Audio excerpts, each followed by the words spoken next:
So what a wonderful thing. I'm going to talk tonight to Dr. Stephen Greer. I've wanted to talk with him again for some time.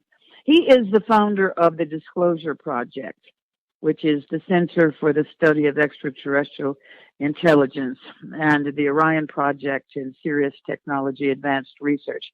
Let me just tell you that I think this is a really apropos moment to talk to Dr. Stephen Greer because of what on earth is going on in this country with the election, the health, the mental health, and the kind of exposure of how angry everybody is. I am, in a way, glad to talk on September 11th. Of course, we all remember where we were and what we were doing. But Dr. Stephen Greer is the father of the disclosure movement, and he had a wonderful moment in May of 2001, a National Press Club event, which I watched, and so did over 1 billion people. And he was talking about the existence of extraterrestrial life forms visiting the planet potentially, and the reverse engineering of the energy and the propulsion systems of those crafts. Now, since I live in New Mexico, and of course everybody knows about Roswell, I've been interested in that for years and years too. So I can't wait to talk to Dr. Greer, which I hope he allows me to call him Stephen.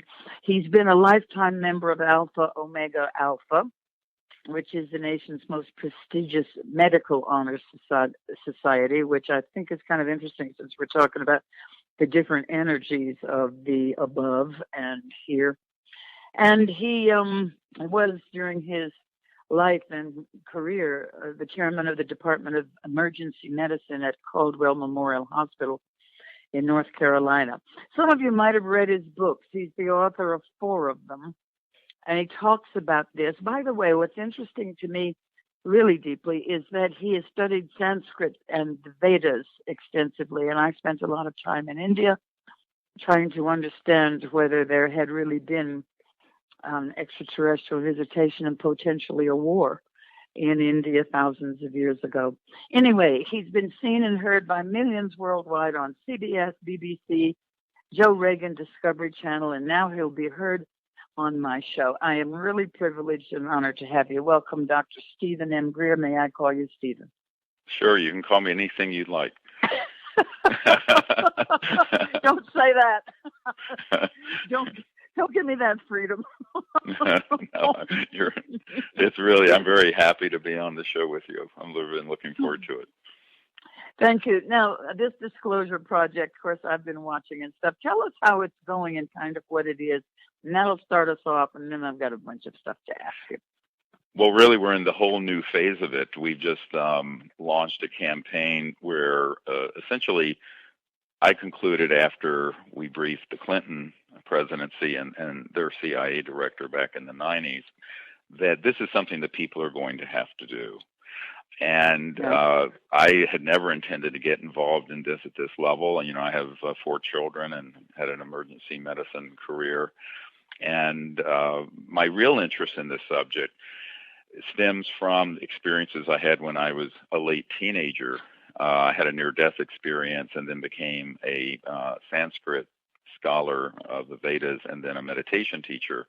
And I was really interested in the nexus of where consciousness and higher states of consciousness interface with interstellar communication and technology. And this became a really big focus of mine for over the last 40 years. But Stephen, wait a minute. Let me ask you, when you had your near-death experience, first of all, what caused that? And second, is that when you started to be interested in the Vedas? Yes, I was raised a very devout atheist, and my family didn't believe in anything if it didn't exist in a test tube. And as you may know, my mother's brother was one of the guys who designed the lunar module that put the first man on the moon. His company was Northrop Grumman, and so what happened is I was being a stupid teenager guy, and I had an injury on my left leg and bicycled 200 miles in one day, and it spread all that infection all through my system. Ooh. And I was raised very poor. We didn't have anything. We didn't have doctors, so I didn't go see a doctor. And I just got sicker and sicker and had a near-death experience, which I spontaneously healed from this injury. Never did go see a physician.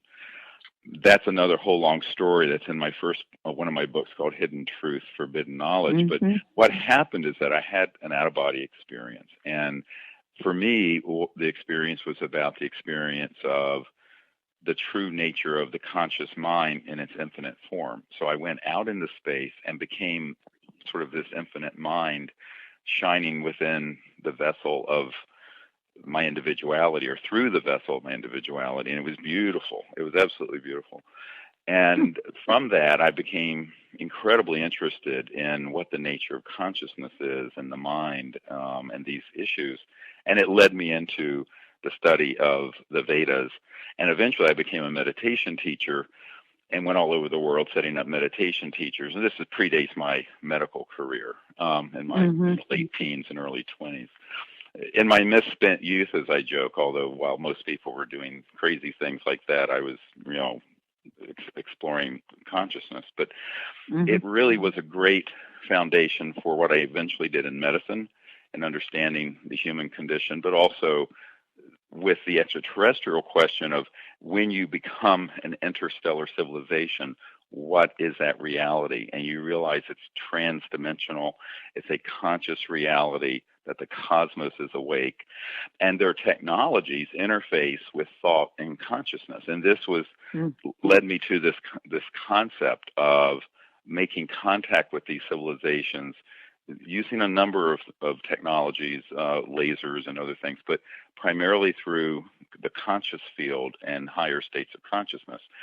So that's really what got me started. Now, when I started that project, which is called the Close Encounters of the Fifth Kind Initiative, or CE5 Initiative, we had these craft appear right over us in Florida.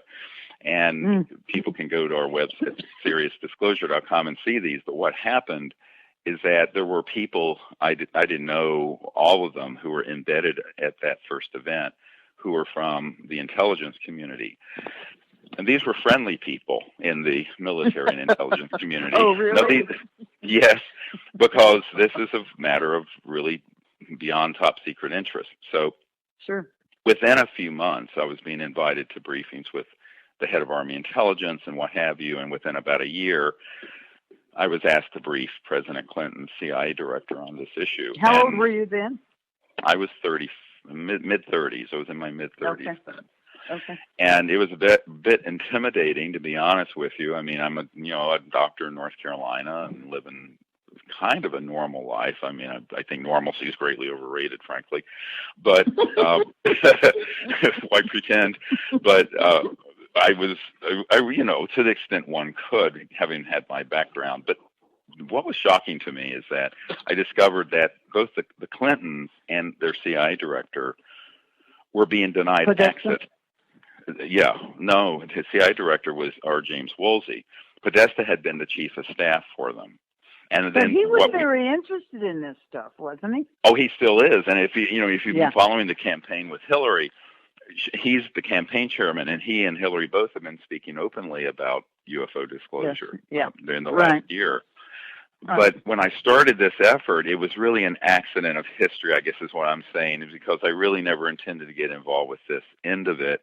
But I started doing kind of shuttle diplomacy up to the UN with Boutros Boutros-Ghali and into Washington, meeting with members of the Senate Foreign Relations Committee and the Senate Intelligence Committee members, et cetera, and so on. And people were extremely interested. But what I discovered, and this gets us to what we're doing right now with this new project, is that these projects are so deep black that they're called unacknowledged special access projects. Now, that's the title. That's the title of the documentary we're doing right now. We're doing a documentary that's going to be so explosive, and I hope you can come as my guest to the premiere when we get it finished. Oh, I'd love to, Stephen. Oh, I'd love to. Absolutely. And you'll certainly be in. I'd like to be unacknowledged too. Yeah, exactly. Well, I'll come in as disguised as Mr. Magoo, but I'm just joking. But I think that this led to a series of discoveries on our part, not just my part, but my military advisors and people like that who began to come around this project for the Disclosure Project, and that is there's almost two parallel worlds out there. There's the world that the president and the Congress normally deal with, terrorism and taxes and Medicare and what have you. And then there's the world of the UFO issue and extraterrestrial intelligence. And beginning in the 1950s, from the best we can reconstruct, on Eisenhower's watch, these operations went completely unacknowledged, meaning so black that they would not acknowledge their existence. So a special access project is, those are a dime a dozen. There's 900,000 people with top secret clearances and various special access projects. Let me stop for a second, Stephen. Why did it go so far under? What was their acknowledge? What was their reasoning? Well, the reason for it is because once they realized what the technologies were behind these interstellar vehicles, such as the objects that went down in Roswell, and they did. There were 3 of them, actually, that crashed there, not one. And once those began to be studied and they figured out the energy and propulsion systems, they realized that we would, if that was known to the planet, that we would no longer need oil or gas or coal or public utility. Got it. And there goes the global elite and the Illuminati and all the global rich people. Exactly. You're talking about hundreds of trillions of dollars in assets. So not billions. No one cares about $1 billion anymore, unfortunately. It's trillions.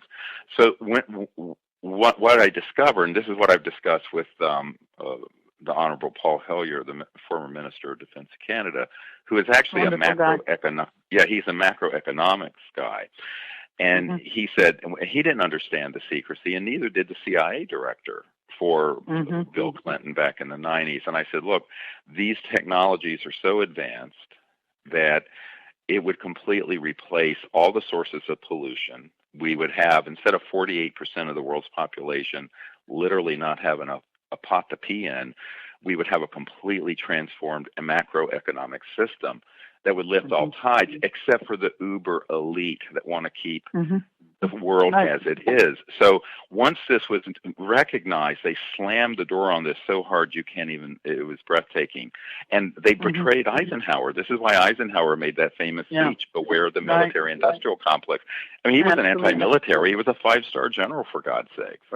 Right. So, but the technology part of this is the part of the story that has never been told. And this documentary we're doing, which right now is one of the top crowd-funded documentaries in history, called Unacknowledged, we're in post-production right now, has dozens of these top-secret whistleblowers, military whistleblowers, including one man who admits to the extent to which he, as a counterintelligence officer, carried bags of cash to people in the mainstream media to get them to cover this story up. So, no, we have amazing. In fact, I was just in New Mexico in July interviewing this lieutenant colonel. And so what you discover as you go through this narrative is that it's really not that hard to understand what the secrecy about. It's really about power and lots of it. It's really basically about money. And money. But money is really a symbol for power, you see. Because when you talk about money, for me, is can I put my kids through college? Money for these guys is a symbol for massive macroeconomic geopolitical power. But let me insert a question here, Steve. Sure. When you look at, because I figured out quite some time ago that technology was the reason for the secrecy, because that would render ineffective the money and power of the global elite, whatever you want to call them. Sure. But what I'm wondering is there another off-world civilization who likes the idea of the money power symbology? Keeping I see. That's a popular idea. I don't see any evidence for it. I think actually what's happening is that if you look from 1940s to now, their big concern is that we have become an existential threat to not only ourselves, but potentially to other star systems. Because the universe. well, it's not just hydrogen and bombs and atomic bombs, although that started the whole modern era of UFOs being seen, but they've been around for thousands. I think they've been around for millions of years, to be honest with you. I think there's civilization. Is that why you got so interested in the Vedas? And did you actually speak Sanskrit?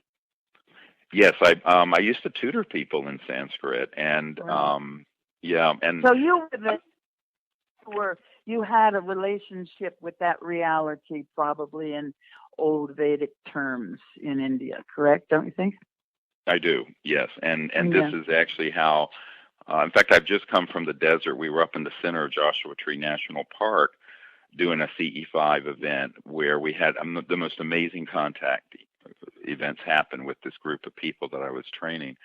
And I think that we have the ability to move past this sort of cul-de-sac we're stuck in. It's sort of like a little eddy going around in circles where we've been stuck for 100 years on our civilization using sort of 1800s, early 19th century and 20th century technologies, where we first started burning things to turn turbines and what have you for energy and power.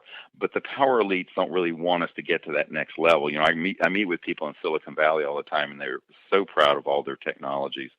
But I go, you know what? Your iPhone is being charged off of a coal-fired power grid from the 1800s. Sure.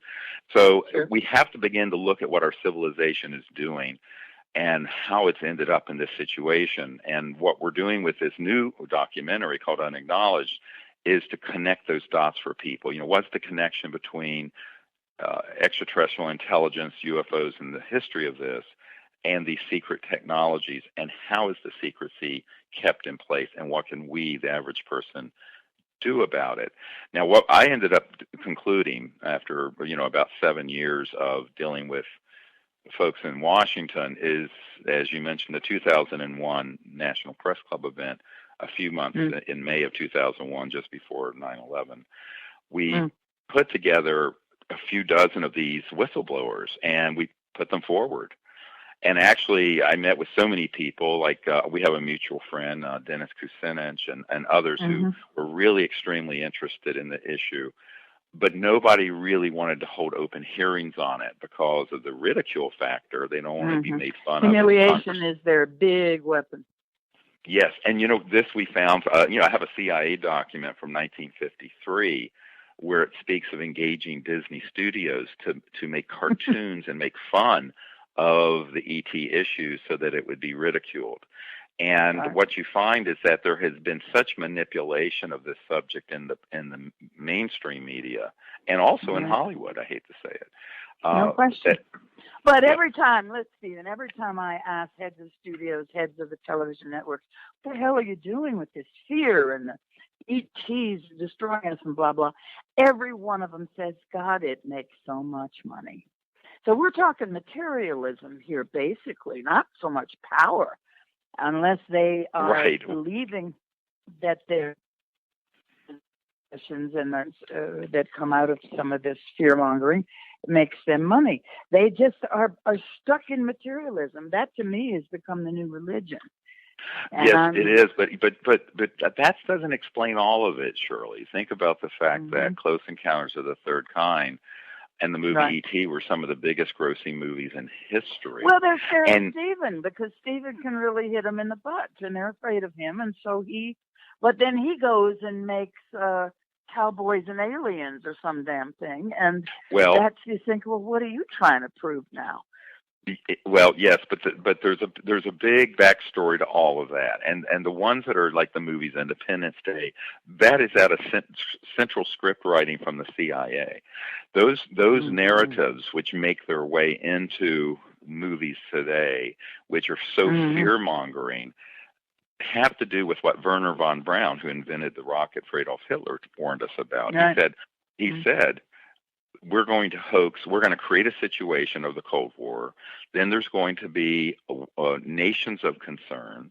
And then there's going to be global terrorism. Now, we came out with this testimony back before 9/11. And then after that, there'll be the threat from outer space. And he says it's all a lie. It's all completely a lie. No, And the okay, reason, and the reason is that, right now we're spending $1 trillion chasing around a handful of terrorists in the Middle East. To grow the military-industrial complex, you got to have a new boogeyman. And I think they're trying to create a boogeyman. Well, of course they are, and it all came out of Project Paperclip, at which he was one of the heads. So, correct. With Project Paperclip's kind of futuristic idea of, okay, and the last thing you'll be afraid of after communism, after terrorism, after asteroids, now you've got ETs. Right. What is after ETs? And that's why I'm wondering, who were these Nazis? Who was Werner von Braun, actually? And who were, and how come they let Eisenhower out?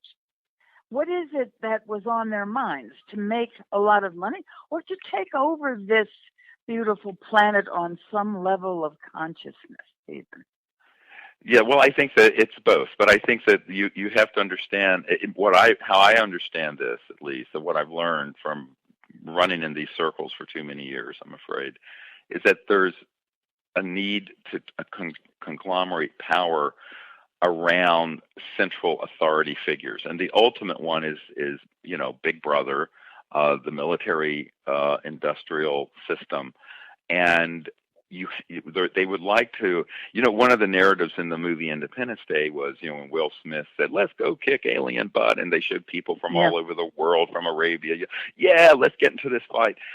There's this sort of jingoistic and childish mentality of uniting people, not around something beautiful, that we're not alone in the universe, that we can evolve through higher states of consciousness, that we can become interstellar, but around some sort of Manichaean worldview, and that there's some threat out there, but that also through fear, whether it's through conventional Orthodox religion or government systems, fear controls the masses. So that's the point. That's my question. Is this kind of off-world manipulation so exquisitely of the natural accommodation to fear? I doubt it's off-world. I think it's the nature of frankly, I think it's just one of the foibles of human nature. I don't think there's anything off-world about it. First of all, if there was a threat from off-world that wanted to do this, it would have been done a very long time ago. But I think what's more likely is the demagogues who have existed in every generation have figured out how to use this subject for demagoguery and for fear-mongering and the acquisition of, as Eisenhower said, unwarranted power. And that, I think, is something we, the people, have to resist and understand. And the only way to do that is to awaken to it and to acknowledge it. So we want to take unacknowledged and make it acknowledged. So that's the whole point. The first step is, as in the Vedas, it says, knowledge is the greatest purifier. If we can bring the information out and show people a path to how we can deal with this and empower ourselves to take this matter into the hands of the people, to make contact, to bring out the sciences and technologies. I mean, why do we go along with the secrecy that we're using oil in our engines still? We have the ability to put teams together. I mean, this is ridiculous. And we need people to be coming together to develop these sciences and technologies independent of large corporations and the government. That's a big part of what I've been calling for. But let me interfere once more here. Sure. And I think what I'm going to basically bring up is religion is a huge reason for this. Because if the technologies of these other star nations are not anything separate from consciousness, even, if the technology is literally the speed of consciousness and they have learned how to manipulate their own tie to the complete enlightenment of themselves, then what is the church going to do about that? Well, they're going to have to grow up. And although, I had a great conversation at the Vatican about this, and with Monsignor Balducci, who is a senior advisor to the Pope, and his view on this was actually quite enlightened and understands. Now, the problem with all of this happening, I had a man at the Jet Propulsion Labs I was meeting with who had imaged some of the really old structures on Mars. Buzz Aldrin has called for going back to Mars and examining the obelisks and other things that are there, and they are there. And this man said, I said, well, why don't you at least disclose those? Because those are ancient. He says, because it would collapse the orthodox fundamentalist belief systems of every religion in the world. And I said, well, good. And he said, no, you don't understand what kind of power there is in that system. And this was a scientist telling me this, not a religious person. And when I had this how did the Vedas, in the ancient Indian times of extraterrestrial violence, and you have to go along with that, right? I mean, that is really what so much of the Sanskrit has been translated to mean. The Mahabharata, etc. They are talking about off-world violence, right, Stephen? Well, no. What they're talking about are how I interpret that is that there's nothing new under the sun. There have been ETs having contact with humans for a very long time. There have been other civilizations that have had contact and developed the technologies as we have done covertly, and then ended up weaponizing them. I think those were humans who did that. So I think there's but how did the old Sanskrit texts who discuss these technologies in terms of how powerful they are violently, how did they come to terms with what they learned? Well, I think eventually it ended up being, if humans use this kind of technology violently, it means that civilization eventually becomes extinct. And I think there have been civilizations on Earth that are human that have come and gone because they've made the same mistakes we're making now. And I think the big challenge right now is whether we're going to make the same mistakes over and over. Ben Rich, the head of the Lockheed Skunk Works, the super secret Skunk Works, said, we have the means to take ET home. And he admitted that we already had developed this level of technology, but because it's being handled non-transparently, covertly, by a lot of people who, quite frankly, are sociopaths, there is a risk of this. And I think this begins to become the central question is, do we come together as a people and say, yes, these technologies exist, and they've existed for a very long time. Do we put them to the use of enlightenment and free energy and a new civilization and a sustainable level one civilization, as Michikaku would say, or do we slip back into what happened where it talks about in the Mahabharata and the Vedas of some kind of weaponization of it that ends up being calamitous? Right. That is our decision right now. It's our choice. And I think the prime directive, I hate to sound like a Star Trek person, but the prime directive really is in play here.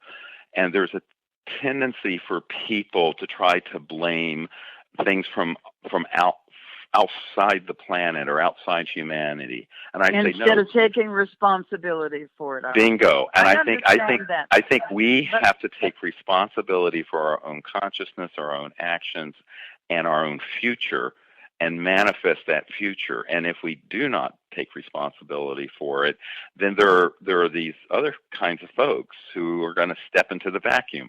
So the sort of complacency and apathy of the masses is what has to change, because there's always going to be a power-hungry sociopaths, whether it be Hitler or Stalin or Dick Cheney or whoever it is, who are going to step into that vacuum. And I think we have to ask ourselves, well, why are we allowing that?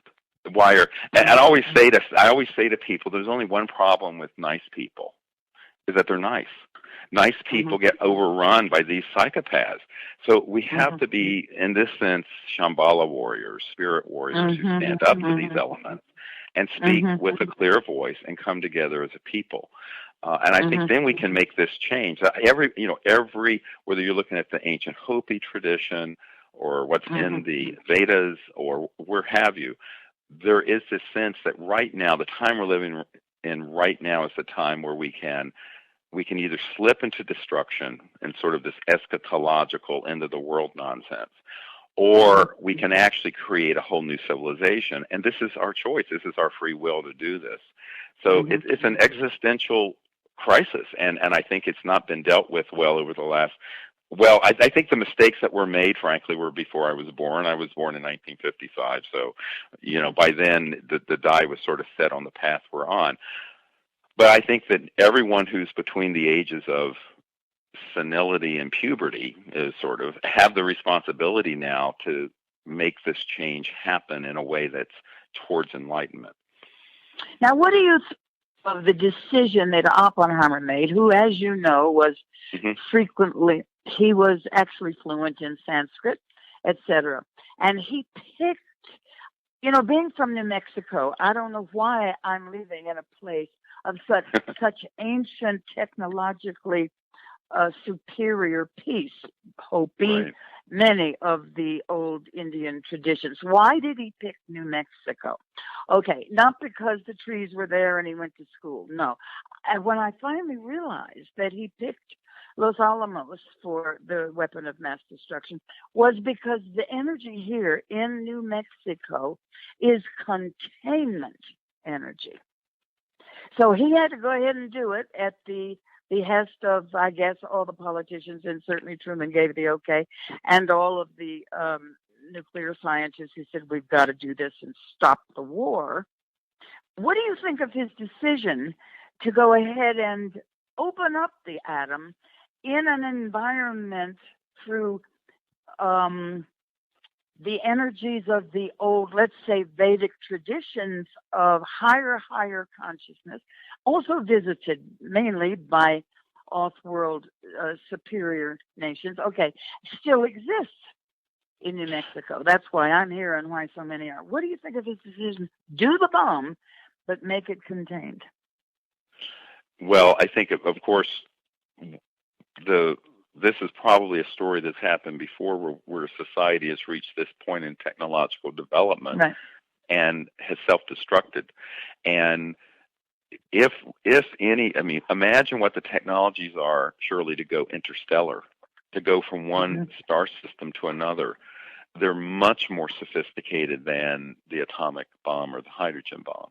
And if this level of technology is weaponized, or let's put it another way, if the consciousness of conflict and destruction seizes upon that technology, then it is the end of that civilization. And that's why the choices that are being made are so critical at this time in history, because I believe we've entered in the whole, if you want to get into the Vedic concept, another whole yuga, a 500,000 year cycle. And this is a Kali Yuga time, no question. And it's the closing of one yuga and the opening of another. The next yuga, the next era, is the time of global enlightenment, interstellar travel, an unbroken level of peace, not only on Earth, but elsewhere. It's universal peace, not just world peace. And so we're at this point of a bifurcation, a choice. And we have to get it right, because the last yuga, the Meta Yuga, the big one, was about 450,000 years, where there's been the hallmark of that era was a rising to a certain level of development and then falling, and rising and falling. Or there'd be an enlightened civilization such as the Shambhala kingdom, and then it would vanish. Now, the hallmark of this next yuga, is how I understand it, is that the entire globe of the earth and humanity will reach to a point of global peace, but also interplanetary relations and peace. And that is the next big step. So you can't fight the last war. You have to look into the future. What does the future hold? And I think the future is actually quite beautiful if we can get these issues right this time. But it really is a spiritual and consciousness problem as much as it is, or more than a technological one. But at the same time, if we don't get the technology right and we stay on the path we are now, we're going to destroy the biosphere because of how stupidly we're living on it. But Stephen, they're the same thing. The technology of the spirit is the fuel. Yeah, well, that's what actually, I have understood, and therefore it's not separate from consciousness. No, it's not separate. The consciousness, yeah. So that the technology of interspace travel is all in the heart and in the mind, not somewhere where you put it into a tube and shove it into your craft. Well, there's both the consciousness that goes with it that allows that to happen, but also there are sciences. There are very specific sciences that allow for what are called transdimensional physics. And I know guys who work in these laboratories where they do this stuff. But they're still relying on it being separate from the potential of their own consciousness. The yes, and this is the big problem. The people playing around with this kind of fire don't have the requisite level of consciousness to be doing it properly.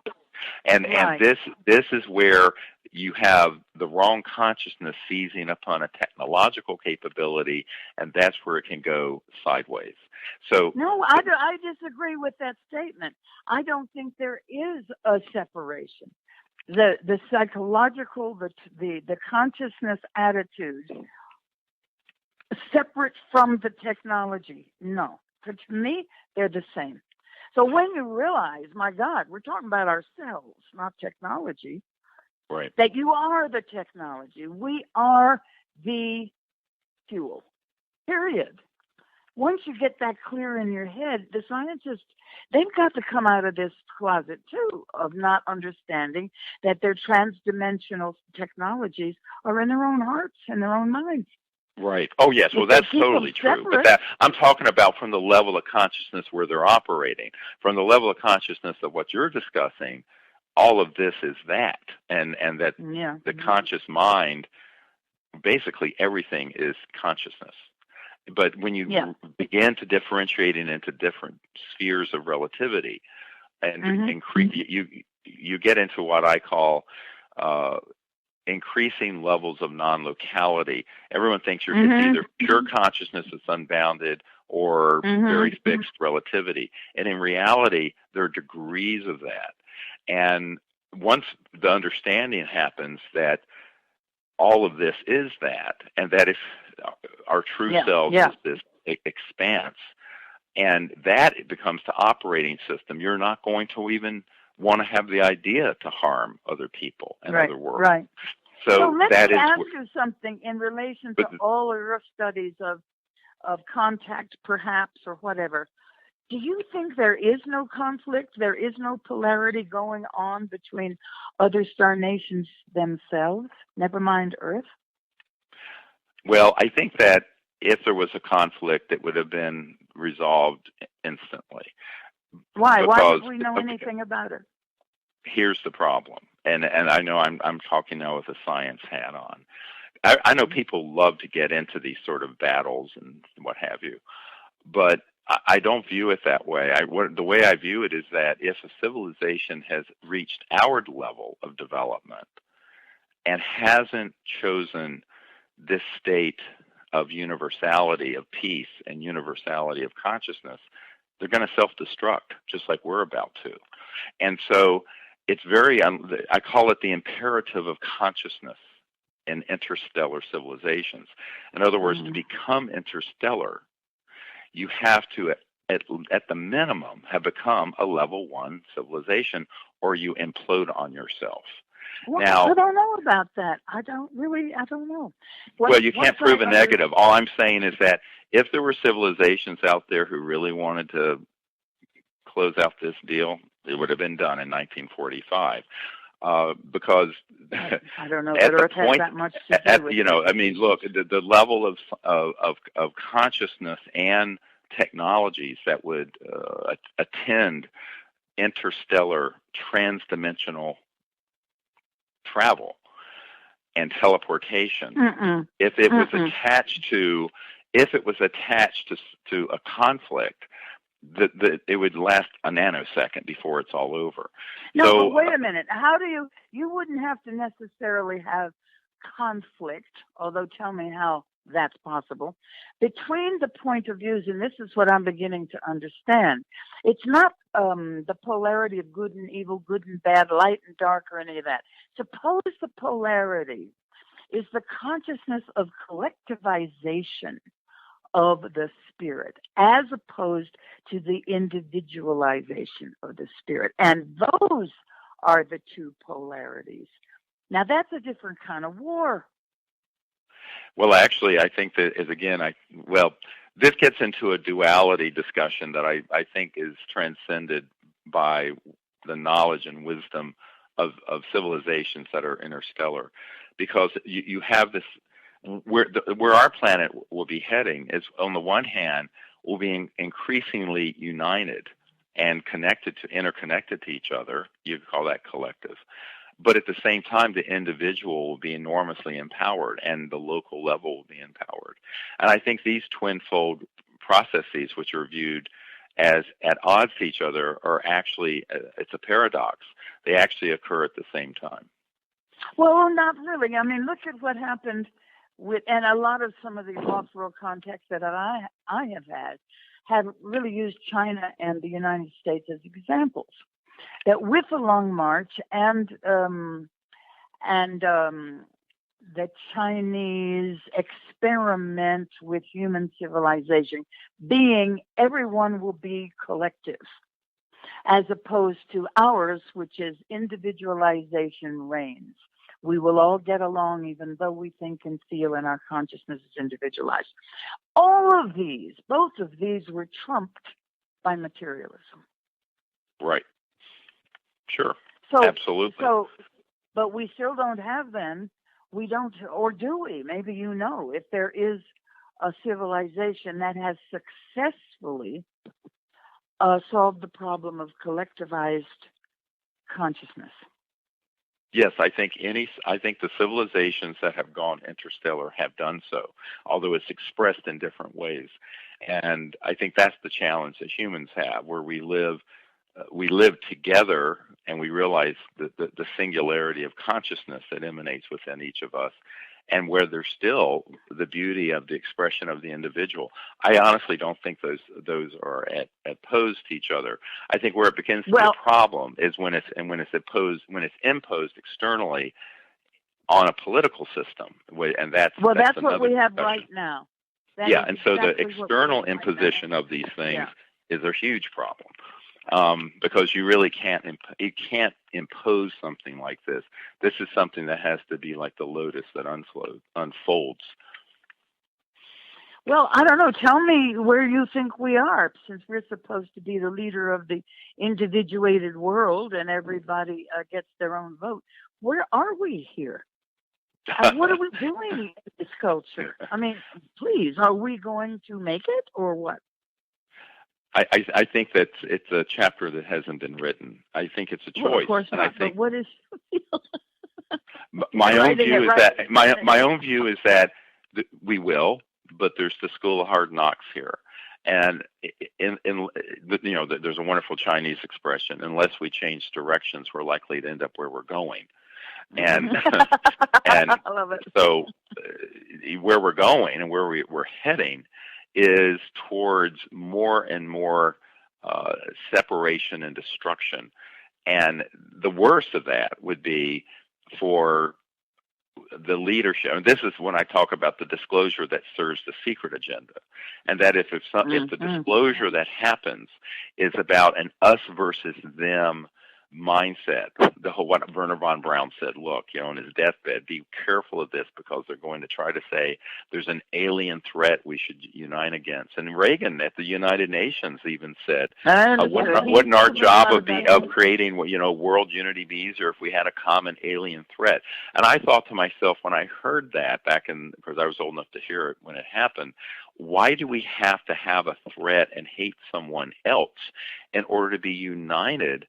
What is it in humans where we have to have someone to hate, someone other than us to hate in order to be united? This is a sickness. I think this is a true social illness and a mental illness on an individual level.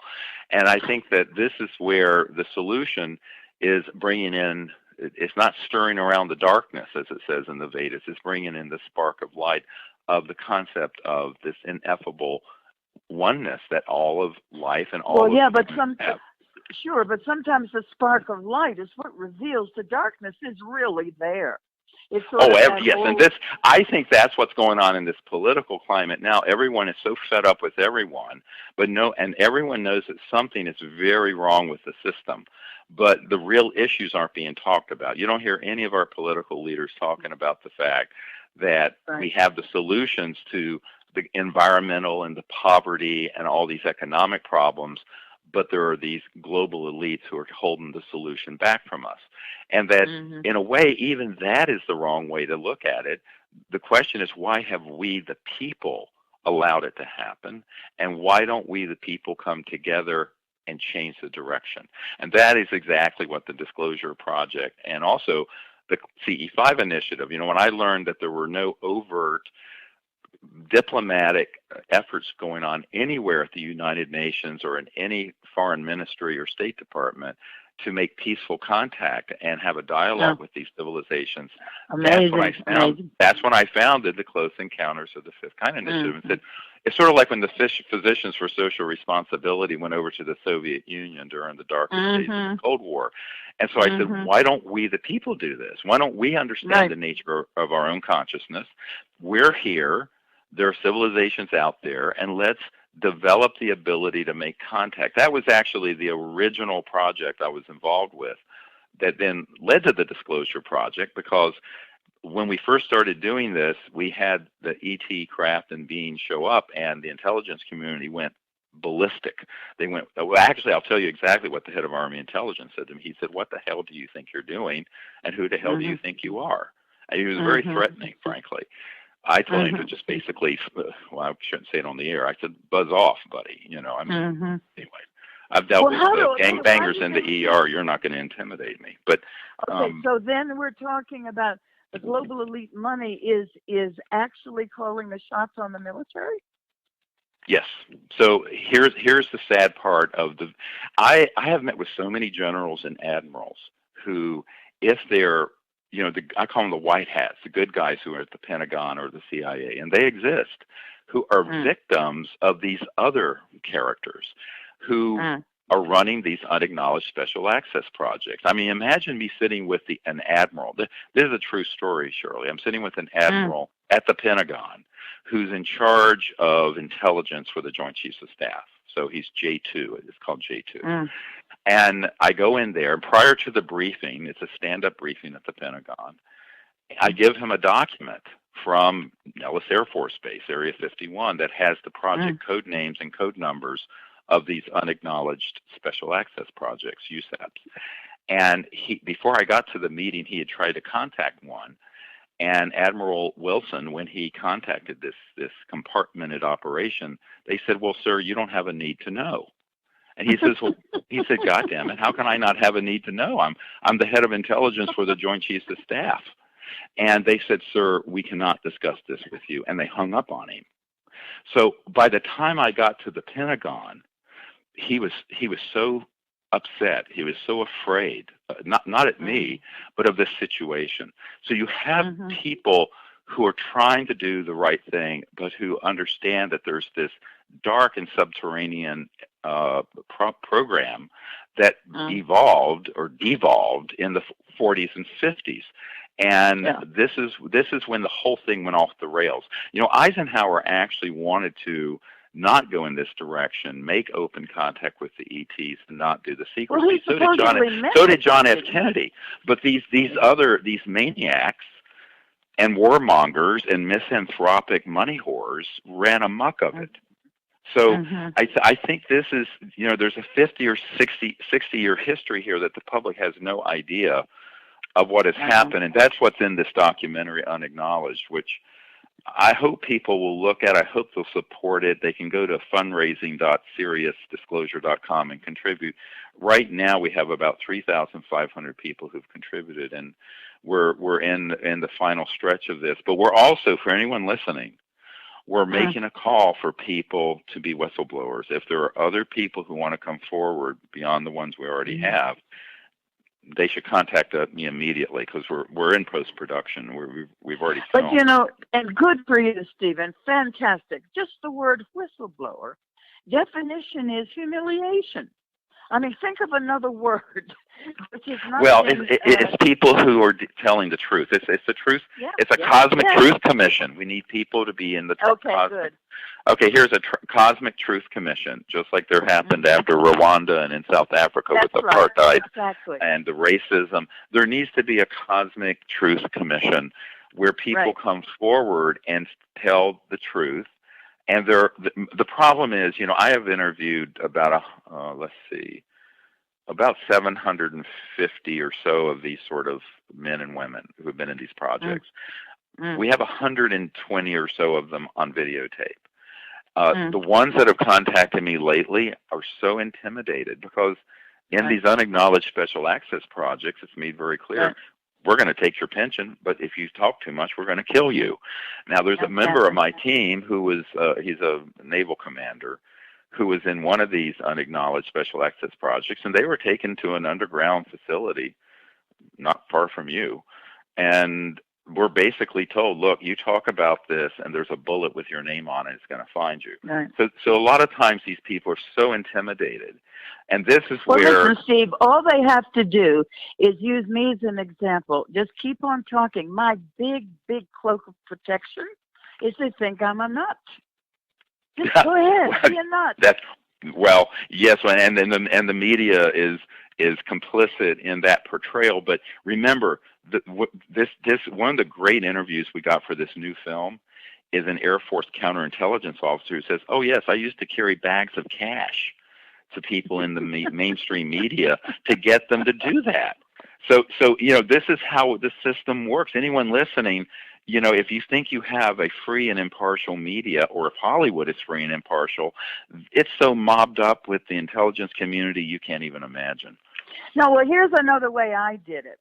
I would call Johnny Carson's writers, or I would call David Letterman's another thing. He's a little off planet for me. But most of these guys have people who write stuff that would make like Shirley MacLaine jokes. So I would say to Johnny and them, let me help you write the jokes. So I was part of the comedy element of it all. And that's how you end up endearing yourself to the public, as long as it's funny. If it's not funny, you're sunk. So fix it so it's funny, and then it works. Yeah, it's worked to a point where we'll take it. At least Jimmy Kimmel always asked whatever president or presidential candidate asks them about this. He asked Obama, he asked Clinton recently, and to John Podesta's credit, when he left the Obama White House last fall about this time, he tweeted out that his biggest regret being in government. I know, absolutely. Yeah, and he got involved with all of this after we did the Disclosure Project. But I think that what we have to understand, it's sort of an emperor has no clothes. Everyone assumes that you're the president of the United States, you have an all-access pass. Well, that's just a fantasy. No, I know. Jimmy Carter told me. So did Bill. I asked all these people, and they tell me I'm only in for 4 years. I don't have a need-to-know basis here. So he said, I'll call you if I want to know something. That's right. Well, actually, Jimmy Carter, had a UFO sighting, ran on a platform of disclosing the information back in the 70s. And then he gets into office, and old man Bush is the CIA director, that's the outgoing. And this is actually going to be in this new film. And we have a guy who saw the archives and was involved with this. And Carter wanted Bush Sr. to tell him, and Bush Sr. said, I'm not going to tell you anything. Go see if you can get it from the Congressional Research Service, and blew him off. And this is the incoming president of the United States. And I have a friend who was at a dinner party with Carter not all that many years ago, where someone said, what was it like being the most powerful man in the world? And Carter said, well, I wasn't that man. There were things I wanted to know about that they wouldn't tell me anything. And someone in the audience sort of giggling said, oh, what, things like UFOs? And President Carter said, yes, that and more. So, that is the truth, and people listening need to understand that our political leaders, and this, of course, is a big problem, because we pretend we're in a democracy where there's a system and checks and balances in place. What I'm telling people is that it is to a point, but on this issue and ones related to it, such as the technology issue, that system broke down in the 50s, and we've got to fix it. And it's But our listen, responsibility. Stephen, I know, but the real tool here, just remember, just from my experience, we are in show business. We just are, all of life, particularly you guys now. So that if you understand that all of the application of the things you fear most in show business, which is they won't like it, you'll be humiliated, they'll laugh you off the stage, they'll never invite you back, blah, blah, blah. That's what we're suffering from. If you just go ahead with your new truth, as you're discussing now, it might be an entirely, first of all, you'll have a different way of bringing it up. There won't be fear there. We're in a world where we express an admiration for individual experience. Here's mine. Now, in relation to this, tell me what experiences did you have at that week in Joshua Tree? What happened there? Well, we had some beautiful experiences. It's based on the concept that we go into we use meditation, and then we go into a state where we remote view deep space and make contact with these civilizations. And we had we had these two things that looked like stars that appeared. And they moved over, and we had a guy take an infrared picture, and it's this entire, like a giant extraterrestrial space station that's in the photograph. And while we're doing this, we have these electronic systems like laser and radar detectors and magnetic field meters. The ETs began to talk through them. I mean, we're out in the middle of an 800,000 acre witness. I'd love for you to come on one of these. It would just blow your mind. And they began to talk, and then we have an object light up in the desert about 10 feet from us outside. It just lights up almost like a trans-dimensional. If you didn't know better, you'd say it was an angel, but it wasn't. It was an interstellar craft with these beams that are shimmering in it. How do we know the difference? Oh, well, there is. As Monsignor Balducci said, angels don't need spacecraft, but they don't need a spacecraft. But probably need to do the. How about maybe the occupants of the spacecraft don't need the spacecraft either, but we wouldn't believe it if they weren't in it. Well, and there are civilizations that are at that level of cosmic consciousness, and it's an amazing experience when it happens. And what we have now, we actually have an app where people can connect to other people to form these groups and go out under the stars. And it isn't just the sky watch; it's actually to go into a meditative state, remote view deep space, and make contact. Now, some people say, "Aren't you afraid?" I said, "Afraid of what?" I said, "Although every time we've had a major close encounter happen, jets have come in or military guys have come in to try because they try to disrupt it." No, it's ridiculous. You wouldn't believe this is like some kind of it's like living in a movie to be on one of these week expeditions. It really is like living in a movie. It's all show business, but how do these jets know that you've drawn these other phenomenon in? Well, the NRO satellites, the National Reconnaissance Office satellites, have what are called neutrino light detectors. And so when an ET object steps down out of the near astral and let's call it transdimensional fields into 3D, it leaves a signature. And by 1974, they had developed neutrino light detectors that are on the satellites, and they pick it up instantly. Okay, so I know the man who developed this, by the way, whose technology was confiscated by the intelligence community to put on these satellites. So it's picked up instantly, and people are very naive. You know, people think that, oh well. I said, look, what Ben Rich said at the Lockheed Martin. He said there are no private conversations anywhere on Earth. Number one. Anywhere. And then forget about it. You can be on Mount Everest having a chat with no electronics, and they're going to hear everything you're saying if they want to hear it. So I said, but the technologies are really actually quite developed, and most people forget that by the 1950s. We had October 1954 is when the covert programs mastered gravity control. So we haven't needed surface roads or freeways since 1954. That is a fact. So the technologies are so well developed, and they can pick up an extraterrestrial vehicle once it begins to come out of the interdimensional, transdimensional fields into 3D. And even if it's not fully materialized, it may be there almost as a light energy. They'll pick that up instantly. And as Stephen Hawking told me, how do we know those technologies haven't got a consciousness of their own? Actually, the main thing that I came forward with in 1990 was a paper talking about consciousness-assisted technologies and technology-assisted consciousness, where there is a perfect interwoven nature of the consciousness and the technology. And this is actually a whole area of science and that I discuss and give. In fact, I'm going to be at Paula Harris's conference in Nevada at the end of, I think it's November 12th, actually, in Laughlin, Nevada. And this is going to be the focus of what I'll be speaking about, is where consciousness and technology and the extraterrestrial phenomenon all come together. And that there you go. Absolutely. It's the central focus of what I'll be discussing, because if you don't understand the nature of what's inside yourself, the nature of consciousness and mind, you're never going to understand the interstellar civilizations. Exactly. That's what I'll be discussing at there in Laughlin. Laughlin, huh? Oh, that's the seat of a lot of these places. Okay. Why is it so funny? It's like the joke. The best and most intelligent thing that the devil ever did was to make people think he doesn't exist.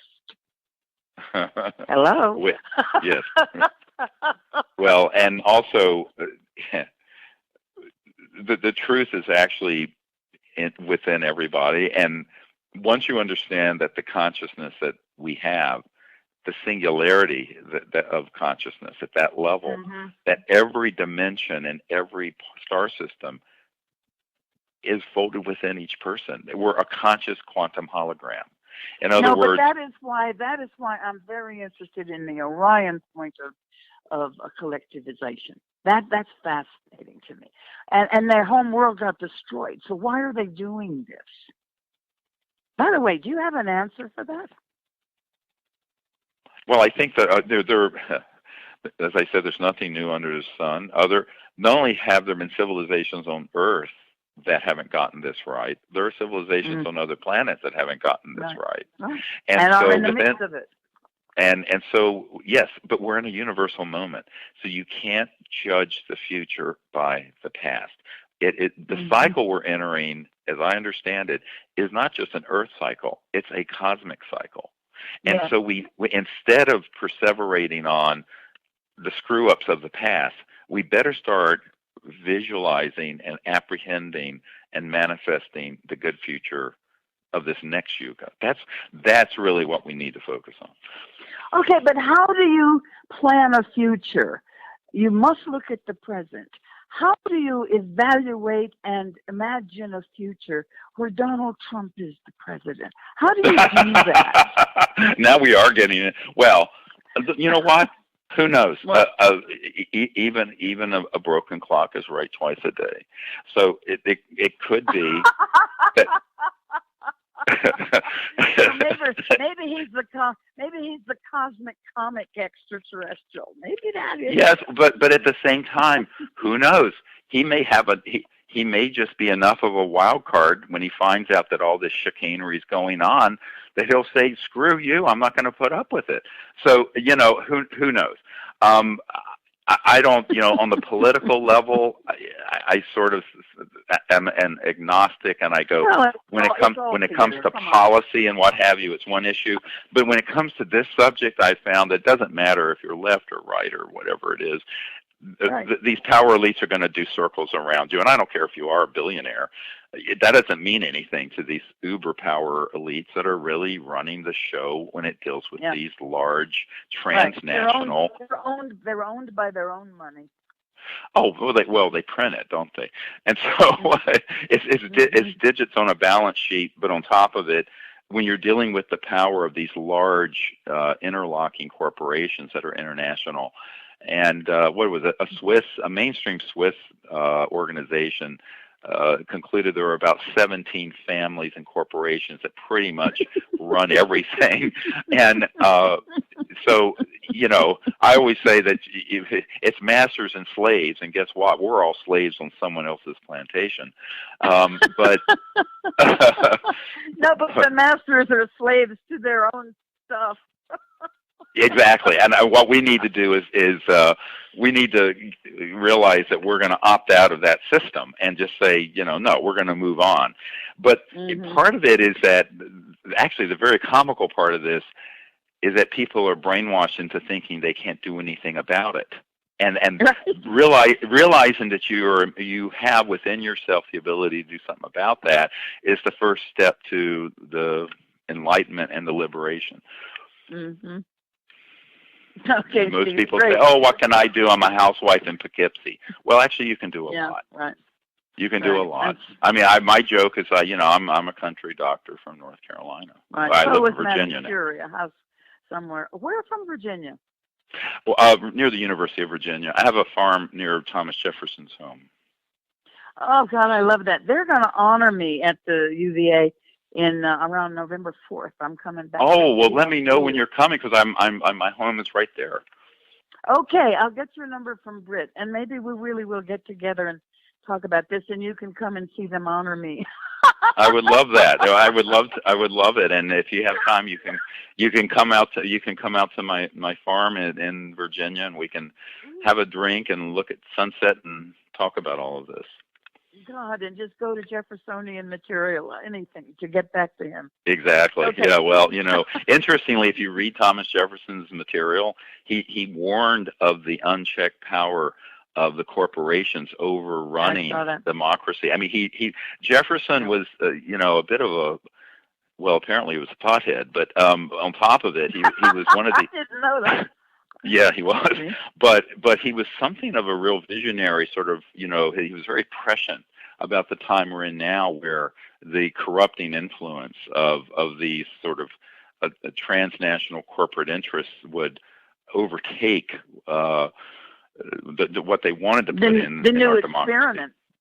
The experiment, the democracy experiment. Yes.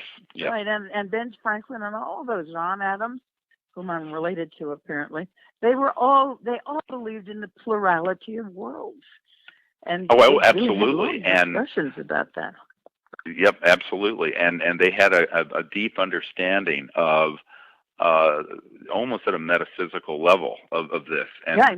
We should dig out some of that material in some of Ben Franklin's letters about the beliefs and the discussions they had as they were forming this new republic, and expose that this is the reason why we are Americans, or trying to be, because of this exposure to the understanding that we're not alone.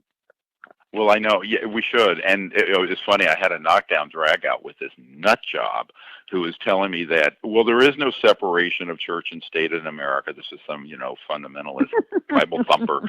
And I said, excuse me, my family were literally the first losers to be prisoner of war with the British, trying to escape from people like you. And the person was so shocked. I said, you have no idea what America's foundation is. And I'm not shy about expressing my opinion, but see how it's all show business, Stephen. It's all about what an entertainment is this. It's like some dumb, stupid, late night show that we're doing all day long.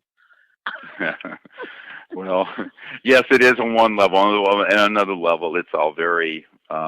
It's all very serious and inspiring, and I'm confident that we can go forward and sort of renew globally the promise of a civilization that I think we began to have a glimmer of a couple hundred years ago.